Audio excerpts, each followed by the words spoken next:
Bonjour, merci à vous d'être présents à ces deuxièmes rencontres citoyennes internationales de Vierzon, organisées conjointement par Chair à tout cœur et les collectifs InfoVie 18, Info Libre 18, Solaris 18 et Aventurine du Loiret. Je vais vous présenter succinctement le programme, que vous voyez à peu près où vous voulez aller aujourd'hui.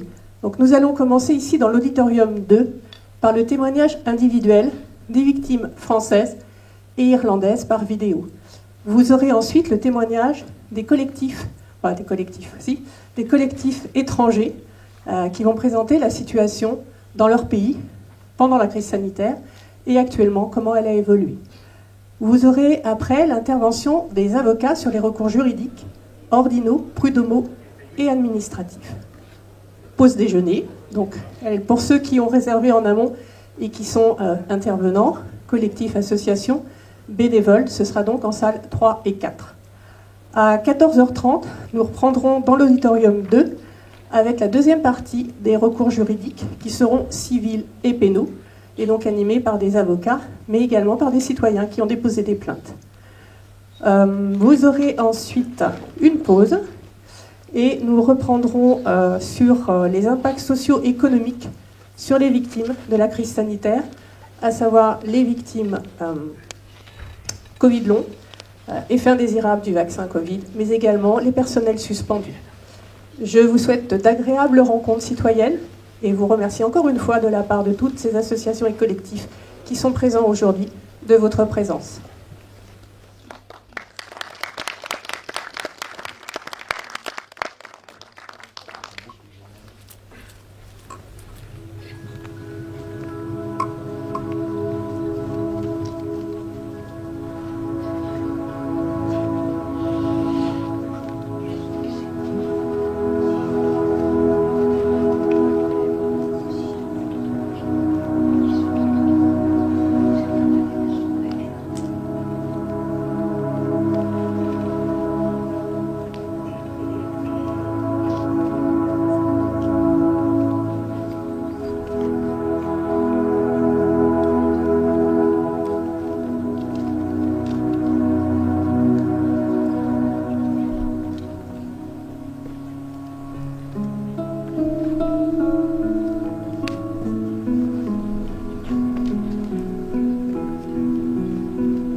Comme tant d'autres artistes, moi, Tristan Edelman, je sais dans ma chair ce que signifie inessentiel et secondaire,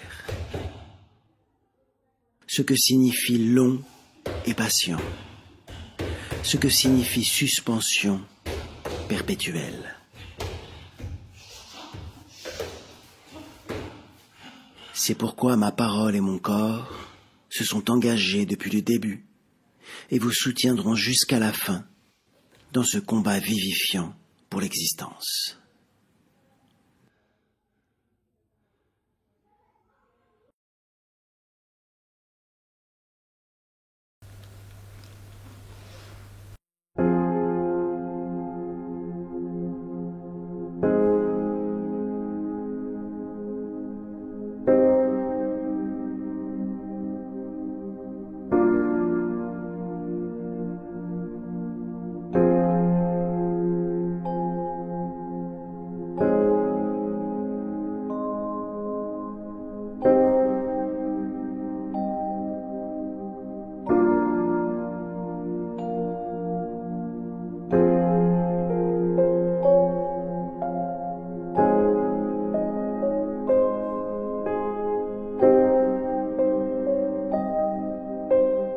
My name is Maxine Wright and I live in Ballymena in Northern Ireland. I believe my dad died as a result of vaccine injury. He was a perfectly fit and healthy man with no major health issues until he took every vaccine offered, and within months he was diagnosed with stage 4 terminal cancer. We buried him on the 8th of December 2023. I'm speaking out about this because I want to warn people of the dangers of vaccines, and please, please, please do not take any more injections. God bless.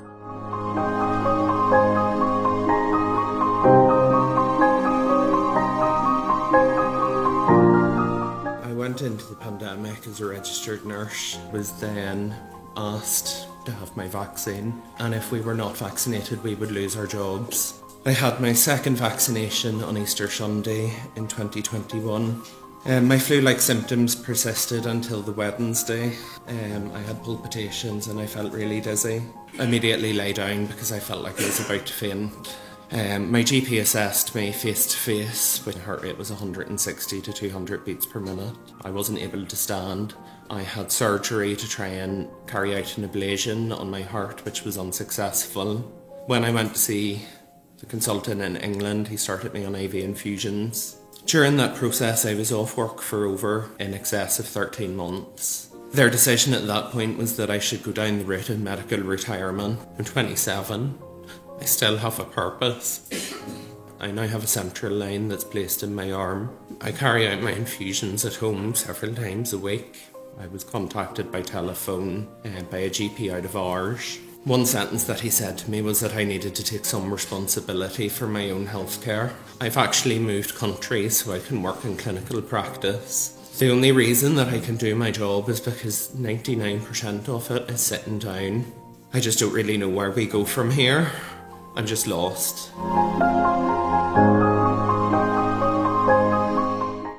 Hi, my name is Kim Shanks. I got COVID booster in May 2022. I was going to Barcelona and this was the reason for getting the booster, as Spain would not allow you in without it. On my return home, I started having breathing problems. I felt as though I was suffocating. My oxygen levels were at 70. I went backwards and forwards to my GP. I also had been at A&E twice and sent home. I got no satisfaction from any of them. I couldn't stick it no more. Went to private clinic to be told my lungs were completely congested. She sent me to hospital.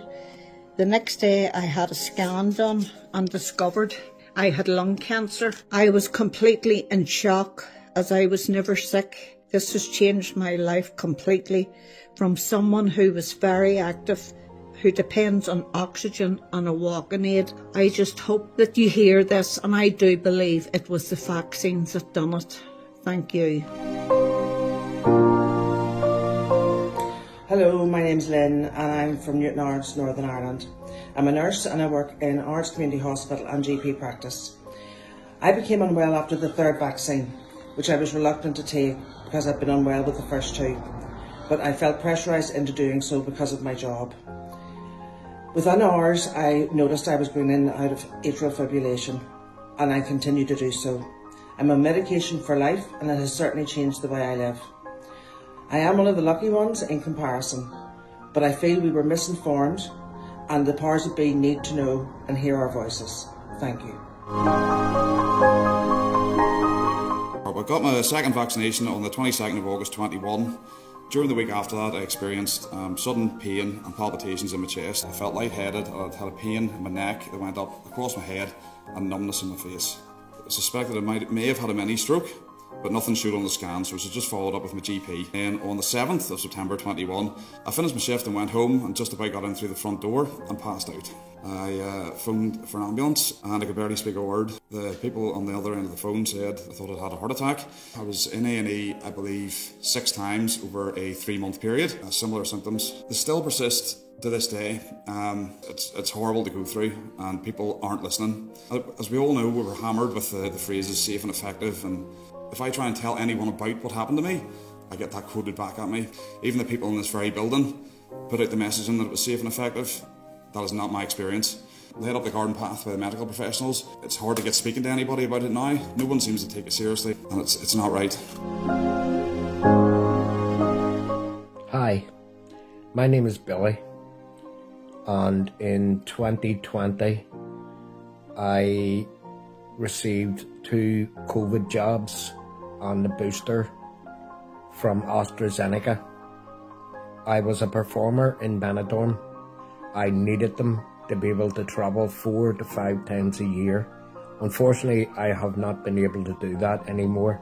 I went for a CT scan in the Royal Victoria Hospital in Belfast, where I was told that I had cardiovascular disease in both my legs. I thought I was for keyhole surgery, and in actual fact I had a double bypass in my left leg and 2 stents. I cannot do anything physical in the house. I cannot cook for myself because I can't stand long enough. I have my daughter, who has been an angel to me because my wife died on Christmas Day 2017, and I have struggled ever since. I know for a fact now it was the AstraZeneca COVID jabs that caused this to me, because I was fit and healthy before this. My life has been destroyed by AstraZeneca, and I hope you people can support all of us who have suffered bereavement and serious injuries through all this, and that compensation is well on its way. Thank you. It's like living in a wake in our house. So constantly feel sick and sore, and I have to wear these glasses, and everything's just broken. My wife and I were sitting in this little room in Westminster with about 7 or 8 consultants telling me that the vaccine had destroyed the nerve on the right side of my face, and I was highly unlikely that I would ever recover from it. I'm in so much pain. My life is barely worth living. I'm not me anymore. In the 3 years roughly that I've had this, it's destroyed me. Like, it's getting worse. Someone just recognise what's happened here and come and help me. In London, we were met by a multidisciplinary team of neurologists, neurosurgeons, doctors and senior nursing staff. Following an account of Larry's journey, the senior neurosurgeons simply confirmed that Larry's unique and refractory illness was, in their collective opinion, and I quote, as a direct result of the Pfizer vaccine. We both broke down as we couldn't believe this was real. So we asked him, was he sure about this? And he simply said, 100%. The nurse gave her a brown envelope with a form inside for her to take home over the weekend to decide whether she wanted to take the vaccine or not. Mummy had said to us that she didn't want it. The nurse had said to Mummy if she didn't take the vaccine, it may affect her from getting her treatment. She didn't want to not be able to get the dialysis, so she took the vaccine there and then. My dad called me and said he thinks that Mummy was taking a stroke. Mum headed off to the hospital in the ambulance. Before that, the paramedics, I had said that she had got her vaccine on the Monday, and he said straight away that it wouldn't be nothing to do with the vaccine. Mummy just lay in bed, fading away. She then ended up back in hospital again. This all happened within 4 weeks of her taking the vaccine.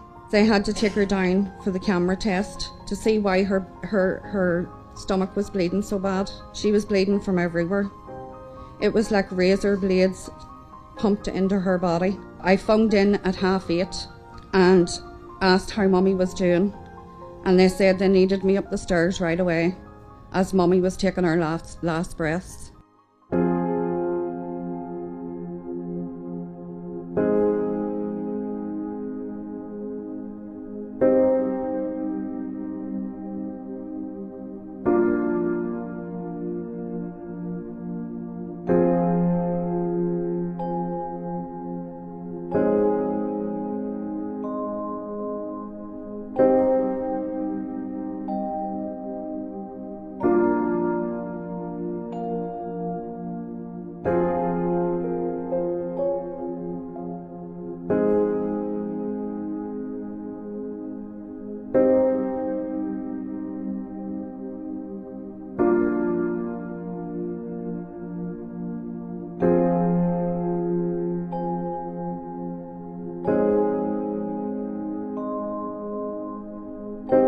cette présentation de victimes un petit peu dans d'autres pays. On va donner la parole à toutes ces personnes qui sont assises devant vous. Julia, Sonia qui va arriver, Géraldine, Anna, Marie-Charlotte. Et on va leur laisser la parole. Aline, si elle arrive.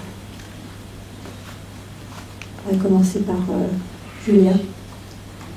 On va mettre la lumière pour que vous puissiez lire.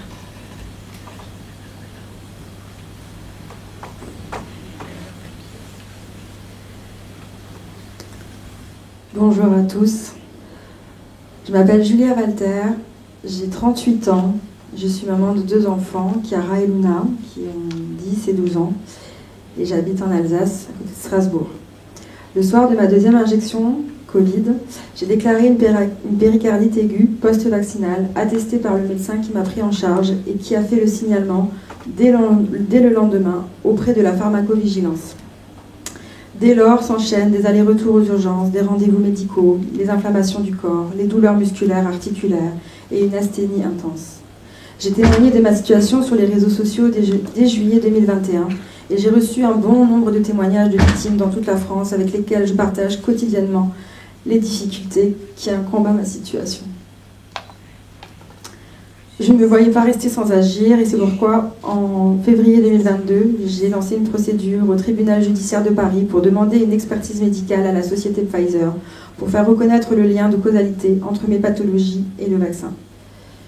J'ai été auditionnée le 23 avril 2023 à Paris par des experts médicaux assignés par le tribunal face à 2 avocats, un cardiologue de la société Pfizer, accompagné de mon avocat. La procédure suit actuellement son cours.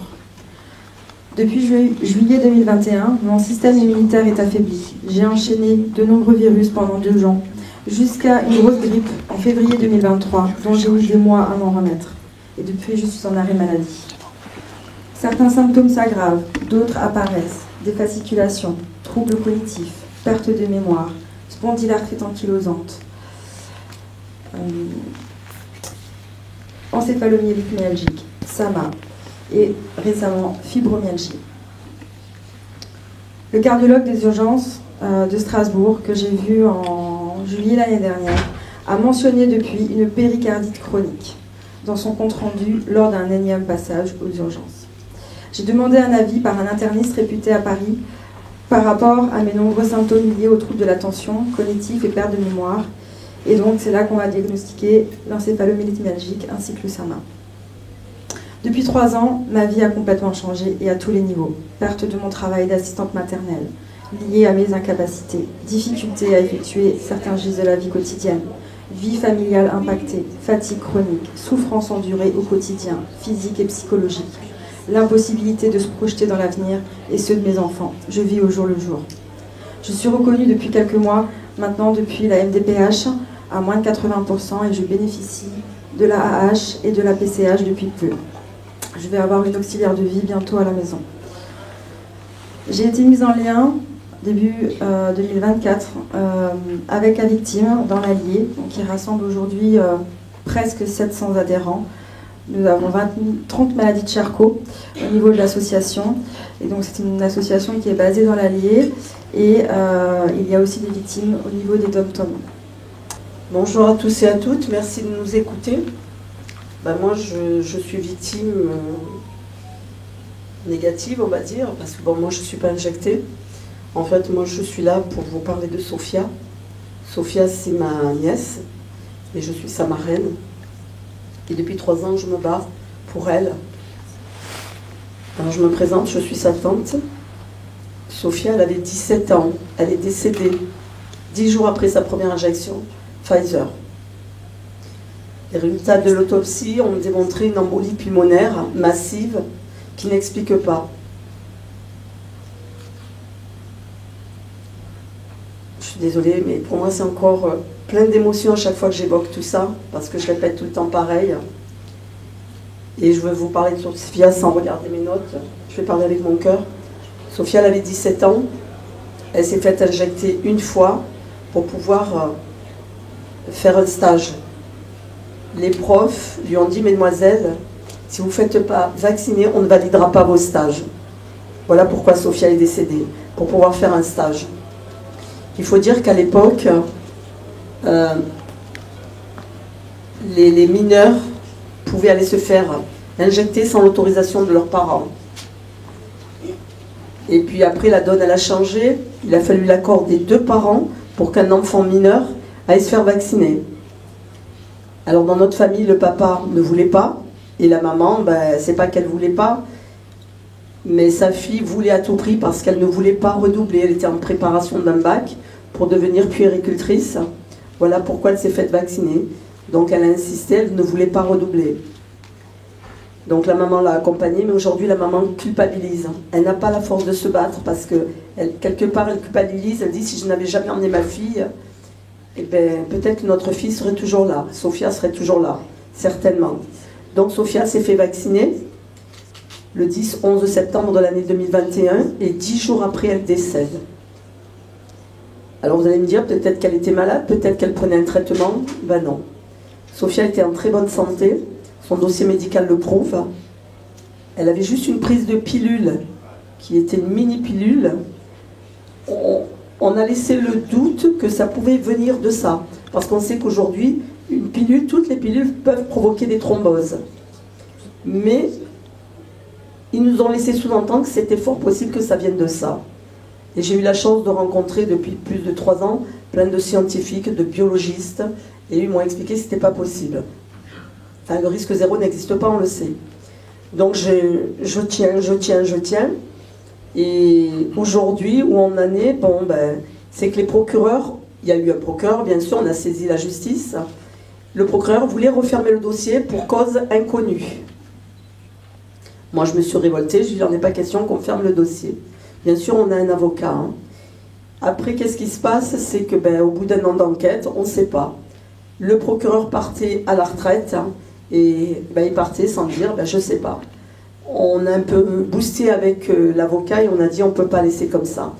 Donc, on a dit, on ne referme pas le dossier. Le procureur, vu qu'il partait à la retraite, il a quand même eu un doute et il a dit, je demande un complément d'enquête.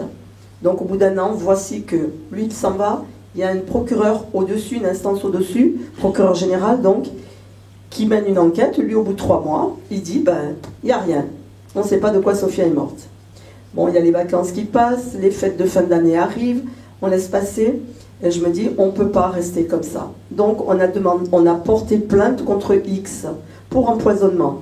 Parce que qui accusé dans cette histoire, on ne sait pas. La chose qui se passe, c'est que l'année dernière, on a saisi le doyen des juges. Bien sûr, il a fallu payer une caution. Alors, non seulement on est victime, mais en plus on doit payer. Et c'est à nous d'apporter toutes les preuves que Sophia était vraiment, qu'elle n'était pas malade. Et aujourd'hui, où on en est, c'est qu'on a déposé en avril la plainte pour empoisonnement. On a été reçu en octobre de l'année dernière par un juge. Et au mois de novembre, on a eu un retour comme quoi elle était d'accord pour nommer un expert. Voilà où on en est dans notre procédure. Donc moi, ce que je dis aux parents, même ceux qui sont victimes aussi, accrochez-vous. Le parcours est très très long. Nous, ça fait 3 ans, plus de 3 ans maintenant que je me bats et on n'a toujours pas de résultat. Parce qu'il est vrai que Sophia n'était pas malade. Alors elle est décédée de quoi? Aujourd'hui, on a une pilule qui fait des thromboses, certes, mais on a une vaccination, moi je dis vaccination pour faire comprendre, et on a cette vaccination qui fait des thromboses. Et l'injection Pfizer lui-même reconnaît qu'elle donne des thromboses et multiples autres effets secondaires, bien sûr. Moi, je parle des thromboses parce que Sophia a eu multiples thromboses. Et l'EMA, l'Agence médicale européenne du médicament, elle dit aussi que c'est prouvé que l'injection donne des thromboses. Alors pourquoi, moi je me pose la question aujourd'hui, pourquoi on ne reconnaît pas? Voilà. Donc nous savons que si on reconnaît un cas judiciaire, enfin si on fait un lien de causalité, mais au niveau justice, c'est clair que Pfizer va être condamné. Il est vrai qu'on va être obligé de retirer le médicament du marché. Alors aujourd'hui, on se pose la question, mais qu'est-ce qui se passe? Alors c'est pour ça que moi je vous dis, nous, Sophia, on l'a perdu il y a 3 ans, on se bat, c'est un long combat. Ils ne veulent pas faire le lien de causalité aujourd'hui, mais la vérité, on l'a. Peut-être que je vous en dirai un petit peu plus à tout à l'heure. Aujourd'hui, on a le lobbyiste Frédéric Baldan, qui est belge, avec qui on se bat justement pour arriver à faire éclater cette vérité. Donc peut-être je ferai un petit passage avec lui pour expliquer la suite au niveau de ses contrats, qu'est-ce qui se passe au niveau juridique. Et aujourd'hui, moi je suis là avec toutes ces victimes et je représente l'association Vérité France. Le président, M. Beltra, pareil, a perdu son fils Maxime de 21 ans. Il est mort dans ses bras. Lui aussi se bat encore. On a aussi M. Massib, sa fille Mélanie, 15 ans, 16 ans, quelque chose comme ça. Pareil, elle est décédée aussi à cause des injections, mais quelques jours après. Donc, nous aujourd'hui, on ne peut plus rien faire parce que nos enfants ne reviendront pas. Et si on se bat, c'est parce qu'on sait qu'on détient la vérité. On sait que ces injections sont du poison. Et aujourd'hui, je suis triste quand je vois ces personnes-là, comme Macha, comme Julia et tant d'autres, qui souffrent et qu'on ne veut pas les reconnaître, qu'on ne veut pas les aider à se faire soigner. Parce que pour moi, si on a mis au point ce vaccin, c'est qu'il y a l'antidote. Pourquoi? On sait qu'il y a un conflit d'intérêts, on sait que les labos s'enrichissent et de notre santé, ils s'en foutent. Alors, je ne suis pas anti-vax, loin de là, parce que je me suis fait vacciner contre le tétanos bien avant que Sophia décède. Et aujourd'hui, c'est pas que je deviens anti-vax, mais pour moi, aujourd'hui, il va falloir me droguer ou m'attacher pour me faire vacciner. Je suis prête à devenir hors la loi. Rien ne me fait peur, mais je ne me ferai jamais vacciner. C'est pour ça, ceux qui ont des effets secondaires, il y a plein d'associations. Il y a Julia qui fait partie de... On a une autre dose, et aussi il y a Victime, il y a Viac 19, il y en a tout plein, il y a Nous Vérité France, il y a tout plein d'associations. Et quand on a commencé à se rencontrer avec M. Beltra, on s'est dit, il faut qu'on réagisse, il faut qu'on bouge, parce qu'on sait qu'il va y avoir une hécatombe. Et on ne s'est pas trompé. On s'est rencontrés fin septembre 2021, 15 jours après la mort de Sophia, et on a dit, il faut qu'on monte une association pour être crédible. Et c'est comme ça que est née Vérité France. Et on s'est dit, on va défendre notre cause à nous, mais on sait qu'il va y en arriver. Et aujourd'hui, Vérité France, on est content qu'il y ait plein d'associations qui se sont montées, des collectifs, parce qu'on a eu raison de faire éclater ce scandale. Donc, si vous avez autour de vous, ou vous-même, si vous êtes injecté, n'ayez pas peur. Moi, personnellement, je ne rejette pas les injectés, parce qu'aujourd'hui, c'est eux qui souffrent. Ils sont vivants et ils sont là. Nous, on pleure nos chers disparus, certes, donc on se bat. On se bat pour nous, mais on se bat pour vous aussi, pour tous, pour le bien commun. Voilà, je vous remercie. Et si vous avez des questions, je suis prête à y répondre. Merci de nous avoir écoutés.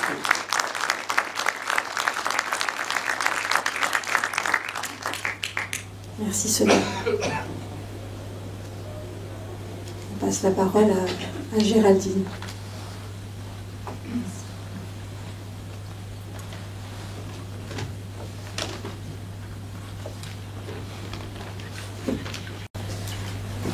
Afin de vous raconter 5 années de Covid long en quelques minutes, je vous demande à l'avance de bien vouloir m'excuser, de lire mon texte et de ne pas vous regarder.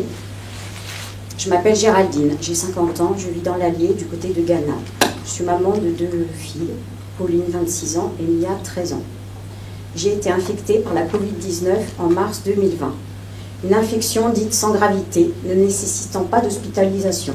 Et pourtant, après une anosmie et agueusie totale et une fatigue épouvantable, d'autres symptômes ont fait leur apparition dans les semaines qui ont suivi. Vertiges, odeurs fantômes, acouphènes, tachycardie, essoufflement, brûlures pulmonaires et brouillard cérébral. Pas comme d'habitude, après avoir contracté un virus, je sentis qu'il y avait quelque chose de différent tant il semblait puissant. Mon conjoint, également touché au niveau pulmonaire, a déclenché de l'asthme. À cette époque, et en l'absence de test, j'ai décidé, à l'issue du confinement, de faire une sérologie pour attester la présence d'anticorps, car nous ne guérissions pas à plus de 6 semaines et ce n'était pas normal. C'est aussi à ce moment-là que je l'ai renommé le poison. En juin 2020, en répondant à une offre d'emploi suite à une reconversion professionnelle comme gestionnaire de paye, j'ai vraiment pu mesurer l'ampleur des premiers dégâts. Dans un cabinet comptable où j'avais passé plus de 2 mois et demi de stage, ni moi ni ma formatrice ne me reconnaissaient. J'enchaînais les erreurs, les oublis, j'avais de gros soucis de mémoire, d'analyse, de concentration.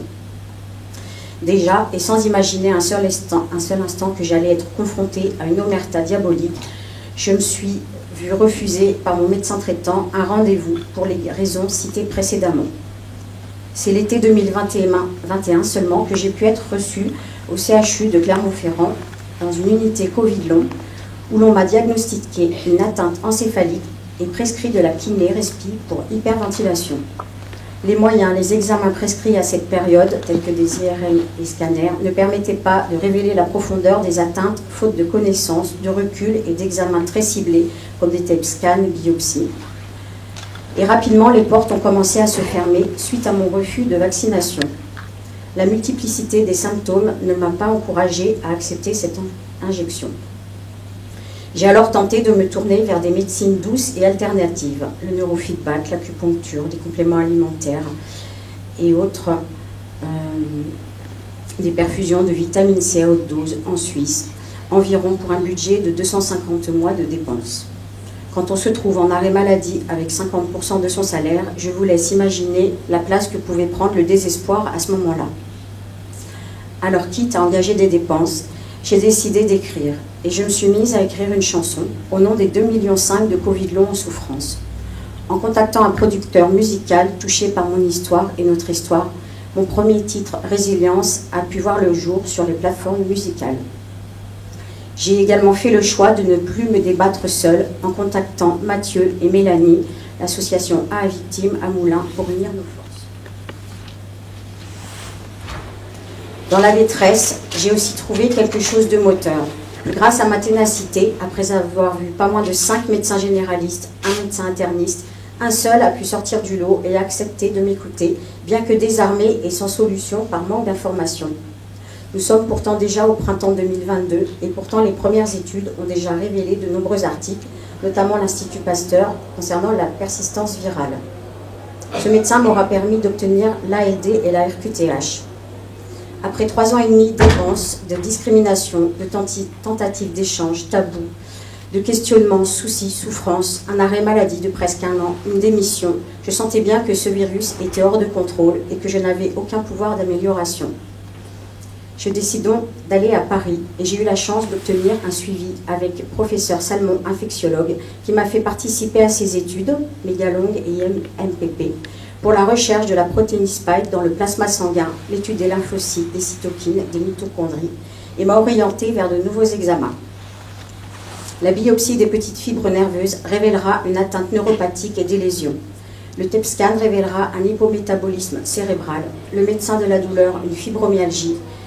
Une polysomnographie a démontré une hypersomnie engendrant une somnolence diurne importante et de l'apnée du sommeil.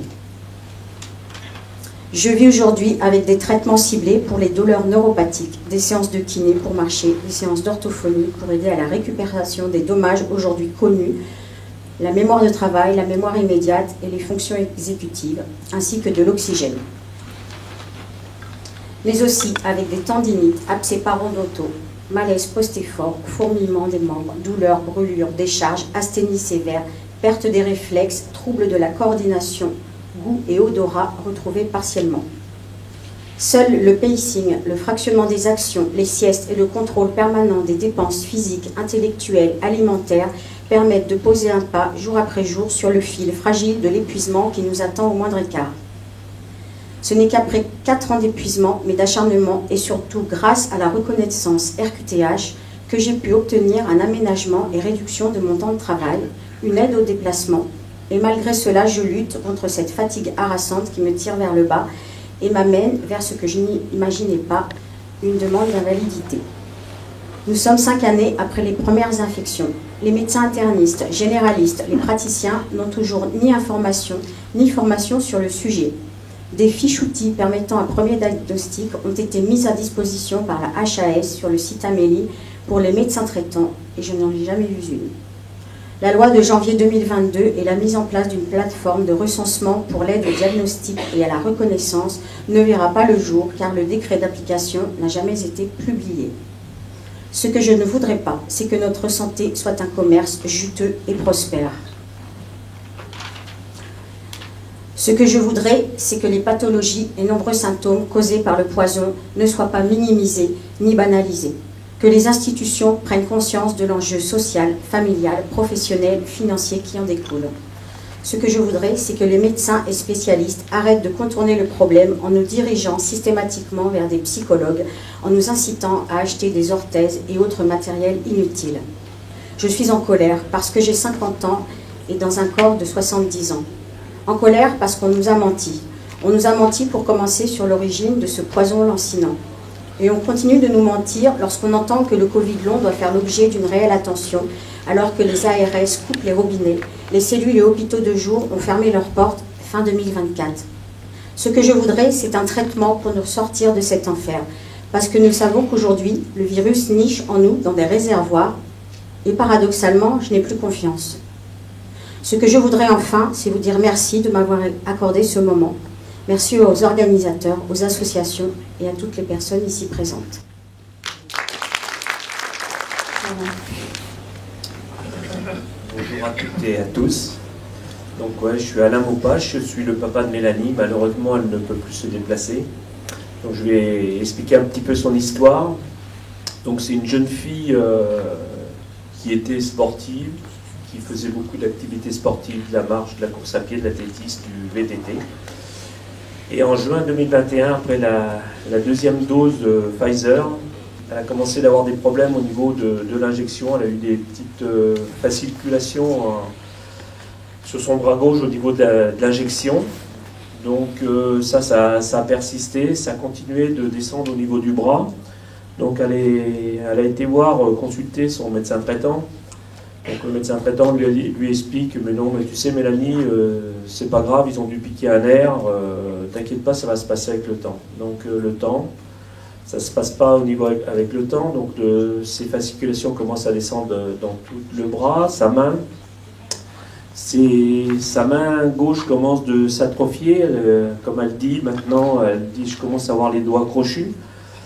Donc le temps passe, elle continue d'aller voir le médecin traitant, il lui fait faire des examens, IRM, scanner du cerveau, enfin tout plein de choses.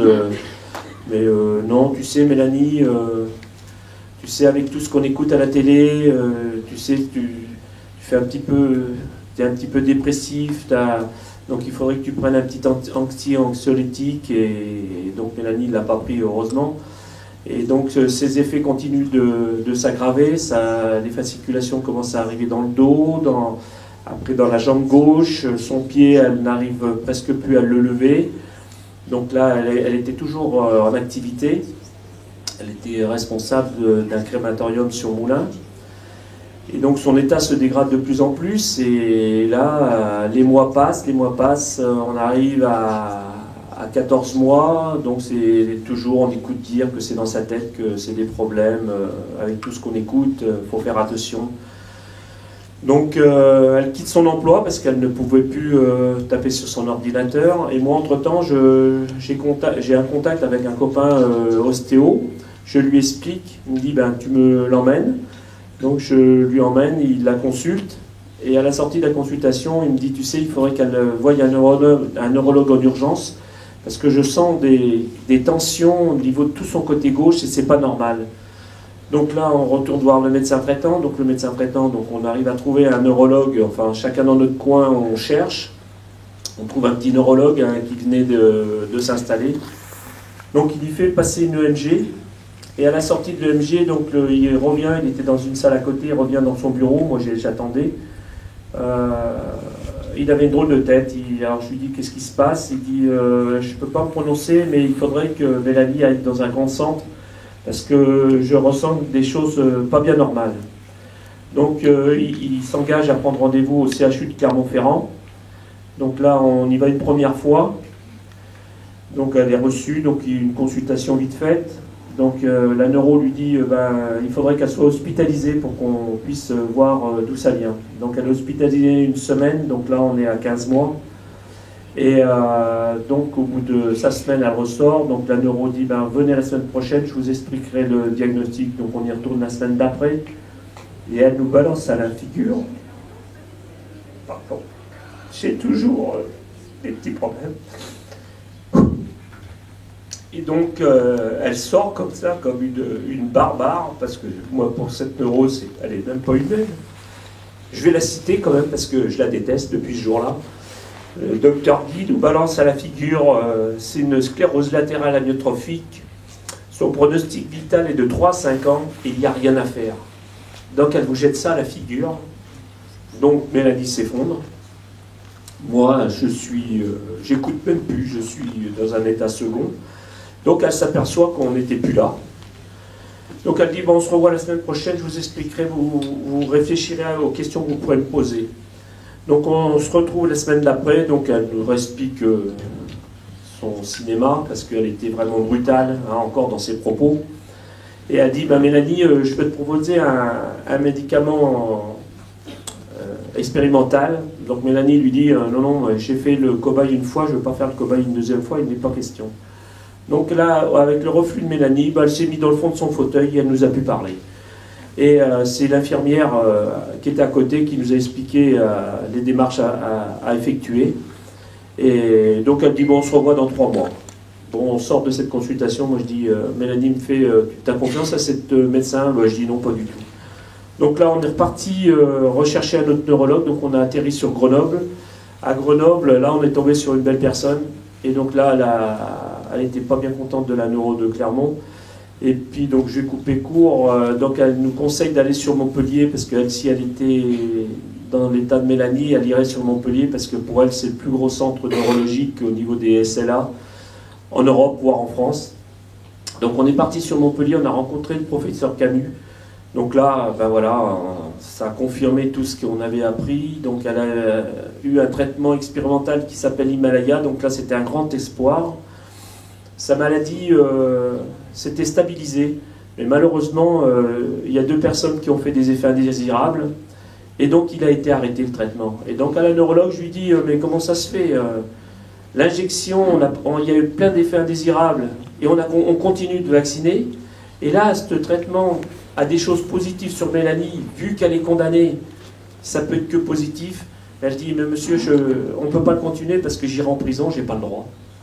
Elle dit, c'est la loi qui dit qu'il faut arrêter, vu qu'il y a un effet indésirable sur 2 personnes, on est obligé de l'arrêter. Donc c'est un grand dommage, parce qu'on accepte une chose, mais on refuse l'autre, en sachant qu'elle est, malheureusement, c'est vrai qu'elle est condamnée, la pauvre. Et son état continue de se dégrader rapidement, parce que cette injection, c'est un effet booster pour elle. Et donc, nous allons plus sur Montpellier. Elle ne peut plus, elle est couchée maintenant à 98% de son temps. Je la compare maintenant à un bébé.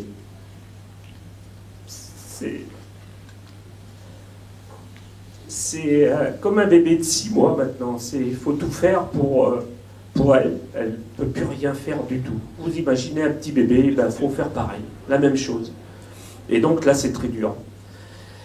Et donc, à côté de ça, oui, donc, je reviens, donc, malheureusement, je pense qu'elle ne verra pas la fin de 2025, ça c'est sûr, parce que vu comme ça va très vite. Donc, c'est très dur pour les parents, parce que, étant jeune retraité avec ma femme, on n'imaginait pas avoir une retraite comme ça. Et donc, on nous l'a tuée, parce que, avant cette injection, c'était une fille dynamique. Elle profitait de la vie, je vous dis, elle était sportive. Mais entre-temps, après le diagnostic, on a vu un article sur notre journal local, La Montagne, Mathieu Dubois, qui relatait ses effets indésirables. Et donc, on s'est rapproché de lui, et c'est là qu'est née l'association à victimes. Donc, Mathieu qui est le président et Mélanie qui est la vice-présidente, mais malheureusement, bon, je relaye tout ce qu'elle ne peut plus faire maintenant, puisque la pauvre, elle ne peut plus rien faire. Donc, on est sur un combat et on a monté cette association parce qu'on s'est rendu compte qu'il y avait plein de personnes qui n'étaient pas écoutées. Malheureusement, les médecins disent que toutes ces personnes, c'est dans leur tête qu'ils ont des problèmes. Mais non, c'est pas ça, parce que là, on a rencontré de super belles personnes. On a rencontré donc Macha, Julia, Laure, Malo, qui est là, qui fait une surprise. Et ça, voilà, donc on a monté cette association. Et malheureusement, bon, moi je me mets en contact avec toutes les personnes qui ont des problèmes avec la maladie de Charcot. Donc je vais en avoir une nouvelle en début de semaine que je vais recontacter parce qu'il y a son fils qui qui est touché, mais c'est pareil, les médecins lui disent que c'est un petit peu dans sa tête.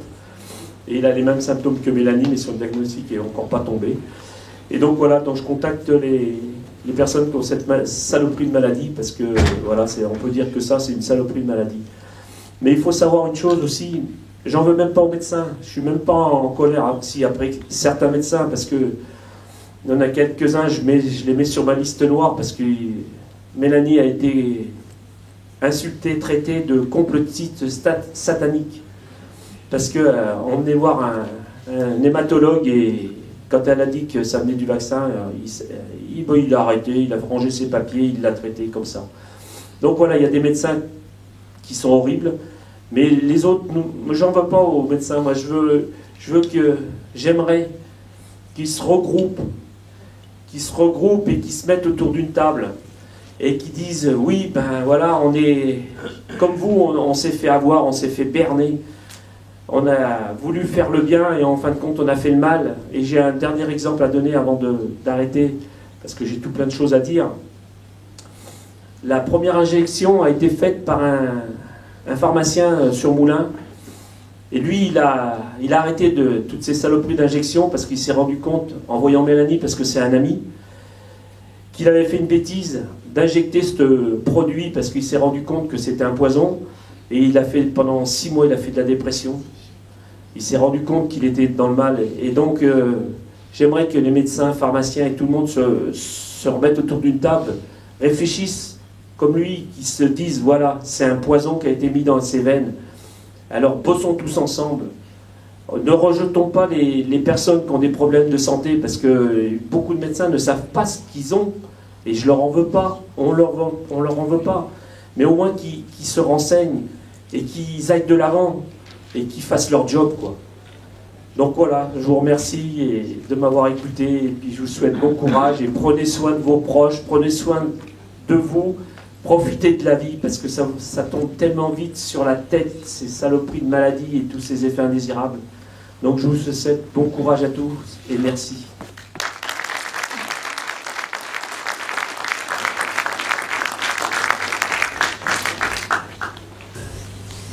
Pour certains d'entre vous, vous me connaissez déjà par mon intervention sur C8 l'année dernière dans Touche pas à mon poste. Je m'appelle Marie-Charlotte, j'ai 35 ans. Je suis maman de 2 enfants, Zach qui a 7 ans et Owen qui a 5 ans. Ma vie a été complètement bouleversée lors des injections Covid, j'appelle pas ça des vaccins. J'étais préparatrice en pharmacie, j'adorais mon métier. J'ai choisi ce métier pour aider les gens, pour les conseiller, pour être auprès d'eux et surtout pour qu'ils aillent mieux. J'ai choisi ce métier pour que la santé prime et que les hommes, les femmes, les enfants et tous les êtres vivants se sentent bien dans leur corps et dans leur vie. Et aujourd'hui, je me sens trahie. Trahie par ma profession, trahie par les laboratoires en qui j'ai cru pendant de nombreuses années. Et en fait, aujourd'hui, en tant que soignante, je n'ai pas pu dire non au vaccin parce que j'étais toute seule à cette époque avec mes 2 petits garçons et que je risquais de tout perdre, absolument tout. Et je me suis dit, tant pis, Macha, sacrifie-toi pour ta famille. S'il y aura des effets indésirables, ça sera pour toi. Mais au moins, tu ne feras pas subir à tes enfants le mal-être de se retrouver dans la rue sans logement. Et je me suis sacrifiée et malheureusement, je suis tombée malade. Il faut savoir que moi, j'ai reçu les 2 premières injections qui étaient destinées à des EHPAD. Puisqu'on travaillait avec, ma pharmacie travaillait avec des EHPAD et en fait nous faisions les piluliers et des livraisons de médicaments. Donc comme nous étions au contact des malades et que nous faisions leurs piluliers, nous étions dans l'obligation de faire l'obligation de se faire vacciner et en plus on avait l'obligation vaccinale, donc double obligation. Il faut savoir que j'ai aussi un petit garçon qui a de multiples pathologies et quand il devait recevoir des injections tous les 15 jours à l'hôpital, et on ne m'a pas laissé le choix non plus. C'était passe avec injection complète, sinon mon fils ne rentrait pas à l'hôpital. Et en gros, mon fils pouvait souffrir le martyre, partir aux urgences ou avoir des défaillances. Ça serait moi la responsable, sa maman. Donc j'avais une sacrée épée Damoclès au-dessus de la tête. Et en fait, je me suis dit, tant pis, Macha, prends les responsabilités. Et puis si tu es malade, tu seras malade. Et ça n'a pas loupé. Première injection, j'ai ressenti des douleurs au point d'injection. Et j'ai commencé à ressentir beaucoup de fatigue et des troubles gastro-intestinaux. Au début, j'ai pas du tout mis ça sur le dos du vaccin, puisque toutes mes collègues ont été vaccinées en même temps que moi et j'ai été la seule à déclarer des effets. Donc je me suis dit, tais-toi, dis rien. Parce qu'on a toujours aussi la peur de se faire passer pour une complotiste, une anti-vax et autres, et encore plus quand on travaille dans le milieu médical, donc c'est encore plus compliqué. On a le regard de nos patrons, le regard de nos collègues et le regard de tous les patients. Et donc, deuxième injection, qui était quelques semaines après, là, ça a été assez flagrant pour moi. 2 heures après, pareil, alors moi c'est toujours un délai de 2 heures, j'ai commencé à avoir la douleur au point d'injection qui a remonté au niveau des cervicales. Mes cervicales m'ont fait très mal, ça me brûlait, des migraines et toujours les troubles gastro-intestinaux qui commençaient à devenir de plus en plus importants et une fatigue extrême. Là j'ai commencé à me dire le vaccin, Macha c'est le vaccin. Et je me suis pas trompée.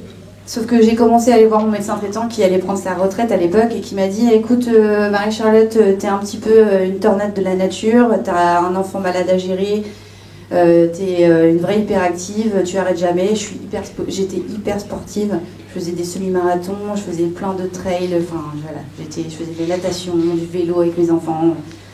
C'était même mon conjoint qui me disait « Mais vas-tu t'asseoir ?» Voilà, donc pour vous montrer que j'étais vraiment une nana qui n'arrêtait jamais. Sauf que à la 3e injection, je me suis séparée de mon conjoint à cette époque parce que le Covid a fait beaucoup de mal. Et en effet, je me suis retrouvée toute seule avec mes 2 enfants. J'ai déménagé et j'ai dû donc trouver une nouvelle pharmacie. Et quand je suis arrivée dans cette nouvelle pharmacie, je les ai prévenus, ne me vaccinez pas. Je vous en supplie, ne me vaccinez pas parce que je vais très mal à cause des injections. Je suis encore debout, j'ai encore la force, je souris encore, mais j'ai beaucoup de pathologies. J'ai perdu 22 kilos en 8 mois, ce qui est énorme. J'ai perdu tous mes muscles, j'étais que l'ombre de moi-même, je pouvais plus courir. Je faisais 2 kilomètres, je commençais à être essoufflée, à être pas bien. Je me suis dit, mais ça va pas. D'habitude, je cours 1h45, 2 heures, et là, au bout de 10 minutes, j'étais pas bien du tout. Plein de symptômes qui se sont mis en place, et la fatigue extrême, ça, c'est vraiment très dur à supporter.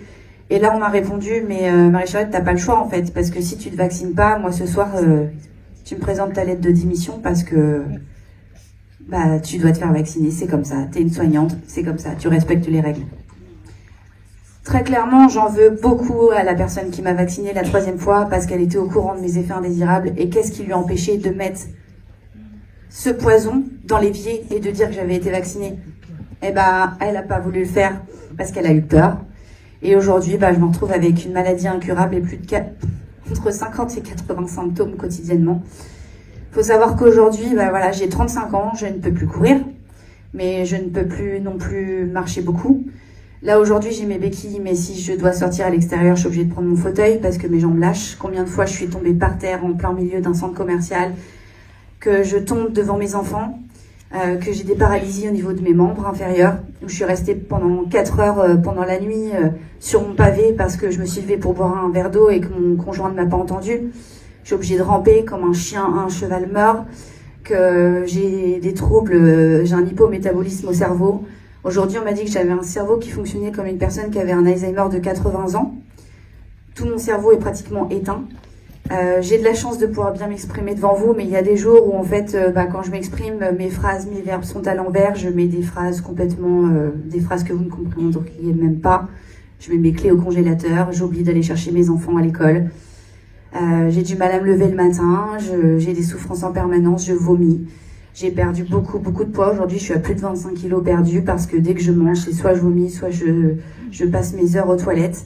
Je ne peux pratiquement plus rien manger, j'ai des intolérances médicamenteuses, donc je ne peux pas me soigner comme une personne normale. C'est pour ça qu'aujourd'hui, on a beaucoup de mal à me faire remonter. J'ai un taux d'anticorps de protéine spike qui est énorme. J'ai des taux d'IgE qui sont 10 fois supérieurs à la normale. J'ai pratiquement tous mes récepteurs qui sont bloqués par la protéine spike. Donc mon corps ne fonctionne pas, j'ai pas de bonne homéostasie. J'ai mes organes qui sont touchés, mon sang est touché. En fait, clairement, aujourd'hui, qu'est-ce qui n'est pas touché chez moi? Je ne sais pas. Je vis avec une encéphalomyalgie qui est une maladie incurable qui touche le système neurologique, qui est multisystémique et qui touche le système immunitaire. Mon système immunitaire est complètement flingué. Je travaille énormément pour essayer justement de pouvoir remonter tout ça. C'est très très long, c'est très dur. J'ai une atteinte au niveau gastro-intestinal qui est très importante. J'ai des hernies de partout. J'ai un SIBO, une dysbiose. J'ai un syndrome de l'intestin irritable. J'ai une hyperméabilité intestinale. Tout ce qui passe dans mon intestin peut m'envoyer directement à l'hôpital. Je fais des allers-retours à cause justement de réactions très graves. J'ai un SAMA. Quand j'essaie des nouveaux traitements, en fait, on y va par précaution parce qu'à tout moment, je peux faire des réactions ultra violentes et puis faire des chocs septiques. J'ai été au bord du choc septique au mois de juillet à cause de compléments alimentaires qui étaient très bons pour les autres, mais pour moi, ça a été très grave. Aujourd'hui, mon parcours il est très très compliqué au niveau médical. J'ai été maltraitée médicalement. J'ai eu 6 mois d'errance médicale. Je suis pas la pire. Mais par contre, il y a une chose qui est sûre, c'est que quand on vous demande, quand on voit les médecins en train de courir partout, paniquer parce qu'ils se disent mais c'est pas possible, comment à 32 ans, parce que j'avais 32 ans à l'époque, on peut se retrouver avec autant de symptômes. Les gens pensent tout de suite à des cancers. Moi, on m'a sorti, voilà, je suis sûre que vous avez un cancer métastasé, il y a quelque chose au cerveau, une tumeur. Alors oui, on m'a trouvé une tumeur au cerveau, bénigne pour l'instant, sur l'hypophyse. On m'a trouvé des tumeurs sur les poumons, bénigne pour l'instant. On ne sait pas si ça vient du vaccin, tout le monde, voilà, il y en a qui disent que c'est fortuit, d'autres que non. Par contre, il y a une chose qui est sûre, c'est que quand on tombe 2 heures après, malade après une injection, parce que moi j'étais par terre, et j'ai développé des symptômes qu'on peut même pas imaginer possibles. Le lendemain de la 3e injection, j'avais du lait qui sortait de ma poitrine, ça s'appelle une galactorrhée. J'avais pas allaité depuis 2 ans et demi. C'est impossible.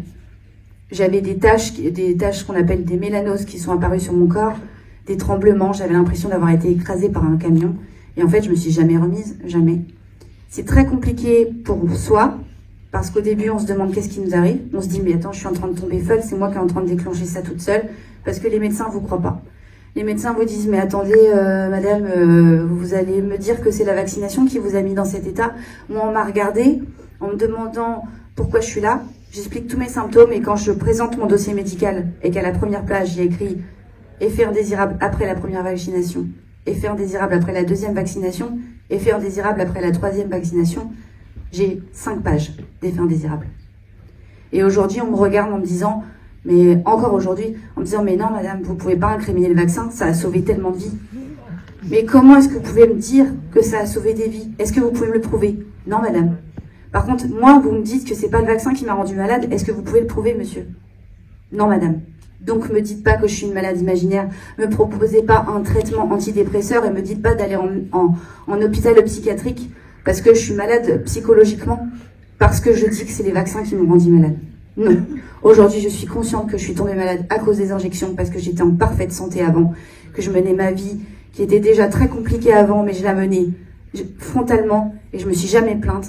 Aujourd'hui, je suis tombée très malade, je peux plus m'occuper de mes enfants, je peux plus monter les escaliers pour leur dire bonne nuit, je peux plus faire de vélo avec eux. Ma vie, elle a été brisée, je ne peux plus faire ce que je faisais avant, je ne peux plus travailler. Ma vie, c'était le contact avec l'humain, c'était aider les gens, maintenant je peux plus le faire. Alors j'essaye de me raccrocher à ça, c'est pour ça que j'ai décidé de témoigner. J'ai décidé de témoigner pour éviter qu'il y ait d'autres victimes qui souffrent comme on souffre quotidiennement. Parce que c'est pas une vie, c'est une survie, clairement. Se lever le matin en se disant, dans quel état est-ce que je vais être? Est-ce que je vais pouvoir emmener mes enfants à l'école? Est-ce que je vais pouvoir aller les chercher? Est-ce que je vais vomir? Est-ce que je vais pouvoir manger? Est-ce que je vais pouvoir parler à mon conjoint quand il va rentrer ce soir? Et aujourd'hui, c'est très compliqué parce que je suis alitée 20 heures sur 24. Je ne peux plus voyager, je ne peux plus partir, pratiquement plus partir en vacances, ou alors il faut que ça soit pas très loin parce que sinon, ça pose des problèmes. Je peux plus travailler, je peux plus rien faire. Je me raccroche à cette cause et c'est pour ça qu'aujourd'hui je témoigne et je témoignerai jusqu'au bout, jusqu'à ce que je puisse plus parler, jusqu'à ce que je puisse plus bouger, jusqu'à ce que j'ai plus la force de le faire. Je trouverai toujours les moyens pour le faire. Parce que je veux plus qu'il y ait une seule victime qui prenne, une seule personne qui prenne ces poisons mortifères. Je veux plus qu'il y ait une seule victime qui souffre en étant dans l'errance médicale. Je veux pouvoir dire aux victimes de s'accrocher. Parce que moi, ça fait quand même 3 ans que je me bats et on m'avait donné une espérance de vie de moins de 5 ans. Aujourd'hui, je suis encore là et j'ai quelques petits progrès au fur et à mesure. J'ai des petites améliorations. Parfois, il y a des grosses rechutes, mais je m'accroche. je garde le sourire, je témoigne et je veux dire à toutes les victimes qui m'entendent et à toutes les personnes qui ont perdu des proches, on est là, on fera résonner la justice parce qu'aujourd'hui, il y a eu les personnes qui sont disparues et aujourd'hui, il y a les victimes qui sont encore là pour témoigner. On est de plus en plus nombreux malheureusement et je pense que les gens s'éveillent de plus en plus. Et merci aux personnes qui, à travers leur dialogue, permettent de conscientiser, de pouvoir dire que oui, les injections Covid, ce n'est pas que des vaccins qui sauvent des vies, comme le disent les médecins de plateau, parce qu'on est attaqué aussi bien politiquement, aussi bien médicalement, on est censuré. Les journalistes nous font prendre pour des fous qui disent des bêtises, on nous prend pour des complotistes, pour des antivax, pour des satanistes, enfin ça va très très loin. Moi j'ai reçu des menaces de mort, on m'a même proposé une euthanasie, une aide à l'euthanasie, alors que moi je veux pas être euthanasiée en fait. Moi je veux vivre, je veux survivre, je veux guérir et je veux aider toutes les victimes qui sont dans le désarroi et qui ont été comme moi à chercher pendant des mois ce qu'ils pouvaient avoir. Et quand on me disait mais oh Marie-Charlotte, arrête de t'écouter, non, je m'écoute pas, je vous dis que mon corps a changé, j'ai changé, je vais pas bien, ma santé va pas bien et c'est les injections. Et si vous voulez me faire taire, vous me ferez jamais taire. Je continuerai à parler. Et aujourd'hui, je remercie toutes les associations qui font tout. Je remercie Mathieu qui clairement m'a sauvé la vie parce que j'ai été moi aussi dans une période où j'avais envie d'en finir avec la vie parce qu'en fait, j'avais l'impression d'être devenue un fardeau pour ma famille et quand je voyais mes enfants pleurer, quand j'étais sur le sol, quand ils me voyaient vomir, quand ils me voyaient hurler de douleur, quand ils me voient tomber par terre.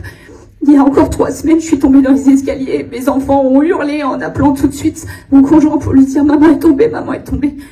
Et c'est très dur pour nos enfants de nous voir dans des états pareils. C'est très dur pour nos familles. Moi, j'ai perdu des membres de ma famille qui se sont rendus compte que c'est tellement dur à affronter qu'ils ont préféré tourner le dos pour pas voir la maladie. Et ça, c'est très très difficile parce qu'il n'y a pas que les victimes qui souffrent. Il y a aussi les enfants, il y a aussi les familles, il y a aussi les amis. Il y a aussi des collègues aussi qui se disent « Mon Dieu, mais je t'ai dit de prendre le vaccin et maintenant regarde dans quel état tu es ». Et oui, c'est très compliqué. Mais tant qu'on aura des personnes, moi je les appelle mes petits colibris, tant qu'on aura ces personnes qui font leur part, qui expliquent qu'il y a des gens qui se battent, il y a des victimes qui se battent pour la reconnaissance, pour la justice et pour l'aide de santé, parce qu'aujourd'hui on est complètement abandonnés. Et heureusement qu'on a des personnes comme des médecins qui nous aident. Moi, j'ai des médecins qui m'aident un peu partout, que ce soit en Belgique, en Allemagne, aux États-Unis, en France. J'ai des chercheurs qui m'aident. J'ai des journalistes qui m'aident. J'ai beaucoup de personnes qui nous proposent leur aide au niveau pour proposer des soins de santé, etc. et qui le font gratuitement, qui le font avec le cœur. Et moi, j'appelle ça mes petits colibris parce que vous essayez de nous sortir de là. Et c'est magnifique, c'est un très bel élan de solidarité et au moins il n'y a pas que du mal dans ce monde et ça me fait plaisir de voir qu'il y a des belles âmes. Vous qui êtes là aujourd'hui, je pense que vous êtes là aussi pour la même cause que nous, pour que la vérité soit révélée et que toutes les personnes qui ont disparu, toutes les personnes qui souffrent, on leur rende justice parce que c'est très important aujourd'hui d'avoir cette justice parce que pour nous au moins, ça prouve qu'on n'est pas tombé malade pour rien, qu'on n'a pas fait tout ça pour rien. Et si un jour j'ai plus la chance d'être là, au moins je me serais battue jusqu'au bout. Et je vous remercie de le faire aussi pour nous. Merci.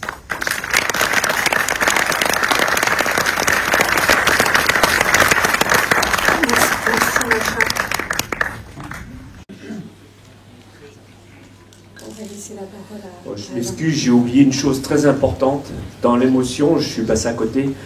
Donc il faut savoir qu'on a monté un dossier pour la pharmacovigilance grâce à Solid Éclat, parce que c'est une équipe qui est merveilleuse. Donc ils ont monté un dossier, on a envoyé un dossier à la pharmacovigilance. On a eu le retour en fin d'année dernière. Donc à savoir que l'imputabilité a été retenue, que ça vient de l'injection, que la maladie est comme ça. Donc il faut le savoir, donc elle est la première maladie de Charcot avec une imputabilité retenue. Et on attend le retour, mais je pense qu'on ne l'aura jamais. Donc la pharmacovigilance a fait remonter à l'année SM en mentionnant que c'était un cas marquant. Et normalement, cet organisme devrait prendre contact avec nous, mais je pense qu'ils ne le prendront jamais, le contact, parce qu'on devrait passer devant, Mélanie devrait passer devant des experts.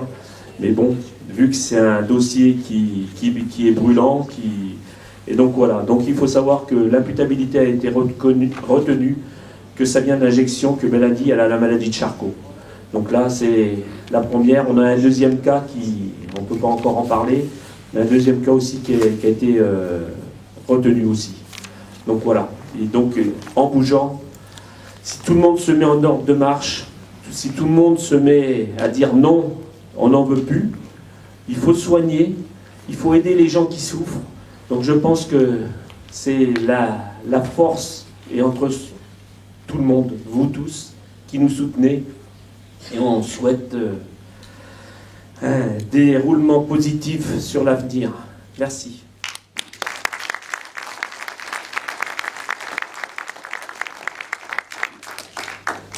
Merci à vous tous. On va laisser la parole à Aline. Tous ces témoignages sont très touchants et on vous remercie d'avoir le courage de le faire. Et comme vous le dites, on est tous autour de vous pour faire éclater cette vérité. Bonjour à tous, je me présente Aline, la maman d'Alexandre, qui le mois prochain, ça va faire 3 ans qu'il est décédé, à l'âge de 23 ans. Il s'est fait vacciner le 17 janvier 2022, décédé le 13 février 2022. Ils ont pris mon fils le 13 février pour lui faire une autopsie, et aujourd'hui, je n'ai toujours pas de résultat. Si ça ne pue pas le vaccin, il faut m'expliquer. Alexandre est passé à mon atelier, il avait très mal à la poitrine. Je lui ai dit, Alexandre, là, c'était samedi. Il faut vraiment que tu ailles voir un médecin ou que tu ailles aux urgences. Effectivement, il l'a fait. Il a été à la clinique privée de Savoie. Ils n'ont pas pris son cas au sérieux. Ils lui ont fait une prise de sang, une ordonnance antidouleur et retourné à votre domicile. Des urgences à la voiture, il s'est senti très mal. Il a demandé à sa copine de retourner vite aux urgences, de leur dire, je vais mourir. Retournez à votre domicile. De là, revenu à la maison, il s'est fait couler un bain. Le fait d'avoir de l'eau jusqu'au cou, il avait moins mal à la poitrine. Ça n'allait pas, ils ont appelé le SAMU. Le SAMU a dit, il fait une crise d'angoisse. Ils ne se sont pas déplacés. Deuxième fois, ils ont rappelé, c'est qu'il souffle mal dans le sachet. Troisième fois, elle leur a dit, il crache du sang. Ah, ils se sont déplacés. Il a été conscient 10 minutes. Il a fait un arrêt cardiaque. On m'a appelé en pleine nuit pour me dire, votre fils est décédé. Un enfant qui ne fume pas, qui ne boit pas. Les seules fois où il a été chez un médecin, c'est pour un certificat médical. Là, j'ai dit, il y a un problème. Excusez-moi, je tremble, mais... Quand je suis arrivée, j'ai vu mon fils sur le canapé à la maison, décédé à la maison parce que le SAMU ne s'est pas déplacé. Première réaction, ça a été, est-ce qu'Alexandre est tombé? Non, Alexandre n'est pas tombé. Alexandre, il avait du sang qui sortait des oreilles, de la bouche, du nez. Il était en train de faire une hémorragie pulmonaire. J'embrasse mon fils, j'essuie, j'éponge le sang. Et j'ai une voix derrière qui me dit, arrêtez de toucher votre enfant, on va lui faire une autopsie. Je l'attends, j'attends ses résultats. Alors, par chance, on a récupéré Alexandre, ils ont pris Alexandre le dimanche, on a récupéré Alexandre le mardi. Des autopsies, ça peut durer des semaines et des semaines. On l'a récupéré mardi, on l'a enterré le jeudi. À partir de ce moment-là, tous les samedis, je partais à la gendarmerie parce que, soi-disant qu'on devait me donner les résultats d'autopsie. On m'a dit, c'est en culture, ok. Il nous manque 2 résultats, ok. Il nous faut un médecin légiste pour avoir les résultats, ok, moi je... Et après, le dernier truc, il faut un avocat pour avoir les résultats. Si là, ça ne pue pas le vaccin, excusez-moi. Quand on a été convoqué le dimanche, le jour du décès d'Alexandre, on a été convoqué à la gendarmerie pour faire une déposition. Alors là, je ne vous dis pas. Bonjour la finesse. Monsieur à droite, madame à gauche, la copine d'Alexandre dans une pièce à côté. On a l'impression d'avoir tué son propre enfant. Et la dernière question qu'on m'a posée, d'après vous, quelle est la cause du décès de votre fils? Et là, je me suis levée, je leur ai dit, on perd notre temps. Parce que ça, vous n'allez pas le noter. Et ils l'ont noté. Je leur ai dit, c'est le vaccin. Ils l'ont noté. Et ça, je le sais par mon avocate. Par contre, là, si je suis là aujourd'hui, c'est parce que c'est horrible de perdre un enfant en bonne santé. Et c'est sûr que c'est le vaccin, parce qu'Alexandre s'est fait vacciner le 17 janvier. La semaine qui a suivi, maman, je ne suis pas bien, je t'appelle demain, je t'aime. Les jours après, il va travailler avec son papa, la tête contre la vitre du trafic. Et son père lui dit, t'as joué sur Internet toute la nuit. Quelques jours après, j'ai de la fièvre. Et quand il est passé dans mon atelier, il se tenait la poitrine. Il me dit, maman, je viens de vomir. Quand votre enfant vous dit ça, vous dites quoi? Il a une gastro. Je lui donne un coca. Et là, il me dit, est-ce que tu peux éteindre la lumière? Ça me gêne. Là, j'ai dit, Alexandre, il y a quelque chose qui ne va pas, quelque chose qui ne colle pas. Si je suis là aujourd'hui, c'est parce que je veux que ça ne se reproduise pas. Il y a autre chose aussi. Quand on voit les banderoles qu'il y a dehors, ce sont des victimes, des enfants, des adultes. Mais j'espère qu'un jour, au lieu qu'il y ait nos victimes, qu'il y ait la tête des assassins. Là, je serai une maman heureuse. Je ne vais pas dire que ça va me soulager, ma peine sera toujours là, parce que je vais me battre jusqu'à mon dernier souffle. Là, aujourd'hui, j'arrive à parler parce que grâce à Arrêt-Sage, parce que pendant un an et demi, j'étais toute seule. Avec eux, c'est une écoute. Ils sont là pour m'aider. C'est une famille.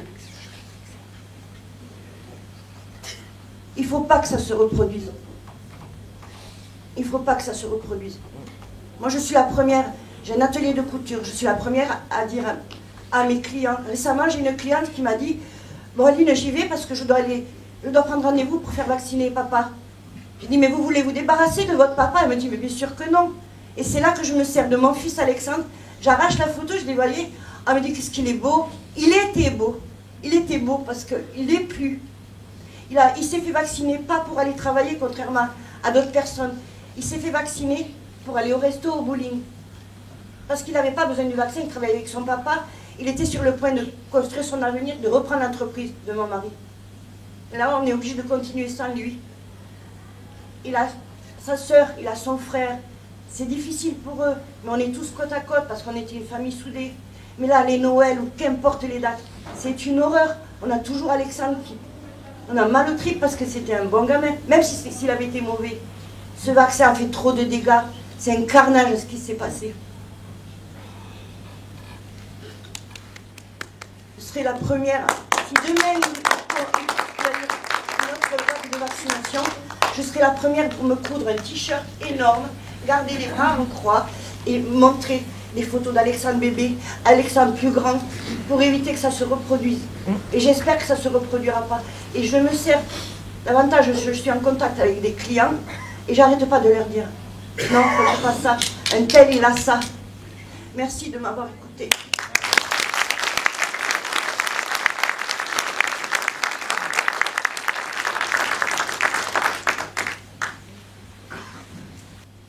Je voudrais partager ce moment d'humanité avec vous. Il est précieux. Et nous avons, par notre lutte, essayé d'éveiller, sans succès.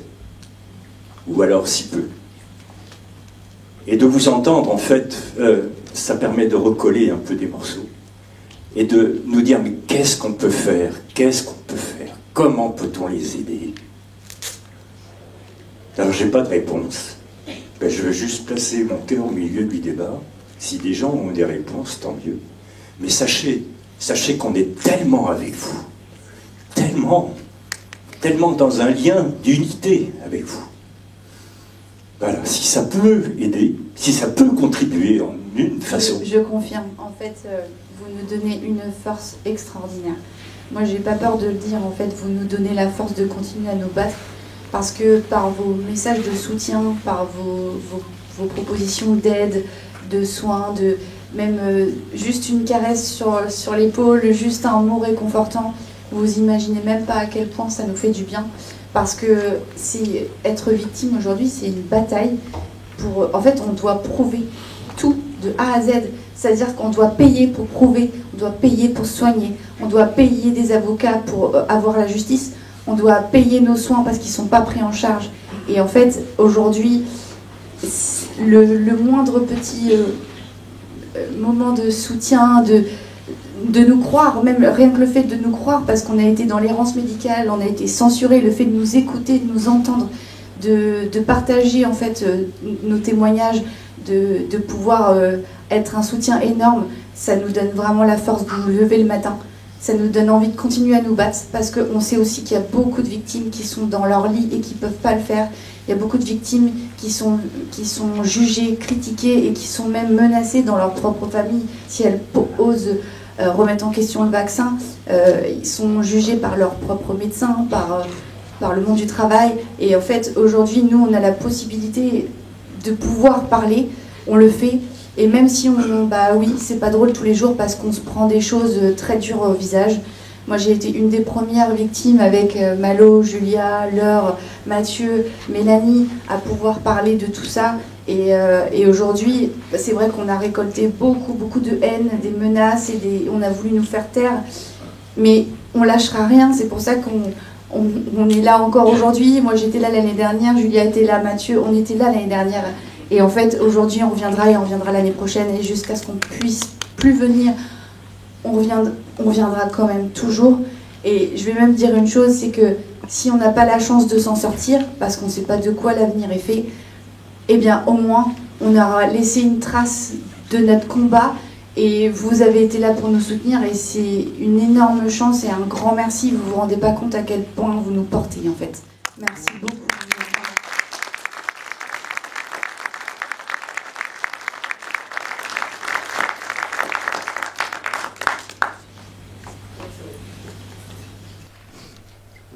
Alors moi, je viens d'écouter le témoignage de Aline.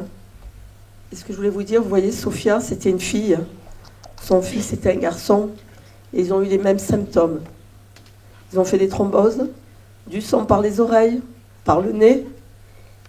Et ça m'a beaucoup touchée. Je m'excuse d'avoir pleuré. Parce que j'ai revécu ce que Sophia a vécu à travers le témoignage d'Aline. Et pourtant, là, il n'y avait pas de pilule. C'était un garçon. Alors vous voyez, ça peut arriver à n'importe qui de faire des thromboses. Quand je vous disais tout à l'heure que Pfizer a reconnu cet effet secondaire de thrombose, l'EMA aussi, et on ne peut pas accuser une pilule. On ne l'accuse pas, certes. Mais aujourd'hui, on dit il y a une pilule. Voilà. Mais il ne parle pas qu'il y a eu aussi un vaccin. Voilà. Donc aujourd'hui, je me retrouve dans le témoignage aussi de Aline. Et je sais qu'il y en a encore, et encore, et encore, et encore. Alors battez-vous. Ne dites pas que c'est pas vrai. Ne restez pas dans le déni. Vos proches autour de vous, il faut leur faire accepter qu'on les a trompés. Parce que je vous dis, oui, on les a trompés. Aujourd'hui, nous, Verity France, on a cette preuve que tout le monde a été trompé. Même les gens qui ne souffrent pas, tant mieux pour eux. Mais on a la preuve ici, vivante, des personnes qui souffrent. Et j'en suis sûre qu'autour de vous, il y a des personnes qui se posent des questions. Alors, menez-les à aller faire une déclaration à la pharmacovigilance. Et si autour de vous, il y a des personnes qui sont en urgence, malheureusement, si elles doivent partir, que les familles aient le courage de demander une autopsie et qui portent plainte si on ne veut pas leur accorder cette autopsie. Parce que franchement, si on a une autopsie, là, on pourra prouver. Donc, encouragez-les, et je vous encourage, et tenez bon. Et les filles, ce que je voulais vous dire, j'espère que vous serez toujours là parmi nous. Et si un jour il vous arrivait malheur, je me battrai encore pour vous. Et toujours pour vous. Et pour tous ceux qui souffrent. Merci. Bravo, Sonia.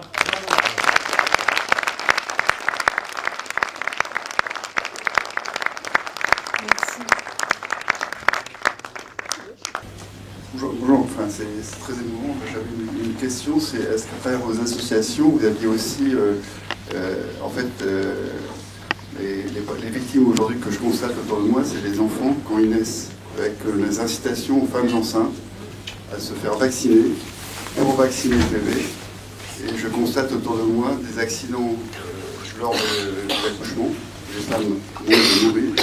Et récemment, des enfants qui naissent avec des malformations cardiaques, avec le crime parfait, puisque c'est la mère qui s'est fait vacciner pour l'enfant, c'est presque impossible d'aller lui dire. Et donc, est-ce qu'il y en a qui spontanément viennent s'exprimer, parce que là, c'est le crime parfait. Moi, j'ai un cas personnel.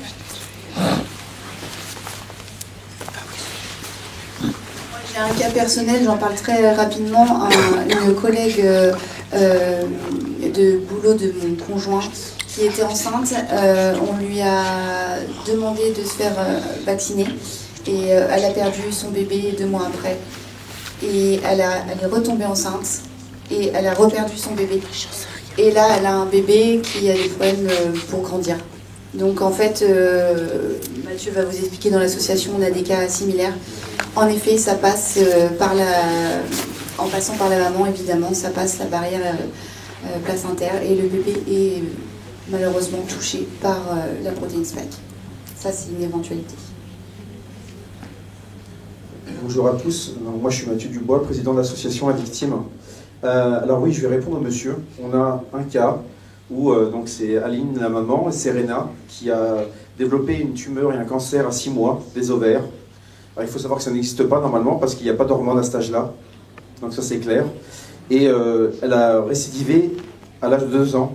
Donc bon, elle va bien aujourd'hui, il y a des bonnes nouvelles. Et on a eu deux autres cas comme ceci. En fait, on se rend compte que la France était un des derniers pays où on faisait de la publicité encore, il y a 1 an en arrière, pour vacciner les femmes enceintes. Et même encore maintenant, tout à fait. L'Angleterre, il faut savoir qu'ils auraient été au bout de 3 semaines, au début de la pandémie. Pourquoi encore faire autant de pub quand on voit le mal que ça fait? On voit vraiment, dans l'association, nous, ça va de 2 ans à 94 ans, pardon, les victimes. Je peux vous dire que j'ai eu plus de 600 victimes au téléphone, et c'est tous les témoignages qu'on a eu là, et Aline évidemment, et toutes les filles qui sont là, et tous les décès, comme ils l'ont très bien dit, nous on va se battre jusqu'au bout, on ira jusqu'au bout. Alors il y a un député, à qui on connaît très bien, qui a posé la question au ministre la semaine dernière, directement. Quoi faire pour les effets secondaires, et quoi faire pour les Covid longs? Le ministre, il a répondu pour les Covid longs, mais il a complètement oublié les effets secondaires. Il ne l'a pas oublié, bien sûr. C'était bien sûr voulu. Nous, on ne lâchera pas. On a été élus à l'Assemblée nationale, on était au Parlement européen. S'il faut aller à l'autre bout du monde, on ira à l'autre bout du monde. Ça, c'est certain. Mais je tenais à dire aussi merci à tout le monde qui est là. Alors moi, je parlerai tout à l'heure à 16h15 avec Alain et les autres. Je sais pas, parce que je sais que le temps est compté. Mais je voulais remercier vraiment tout le monde parce que c'est, comme l'a dit Macha, c'est grâce à chacun, au soutien de chacun et chacune. Et n'oubliez pas que l'amour est plus fort que le reste. Et que tous ensemble, on ira ensemble. Au bout. Voilà, merci à vous.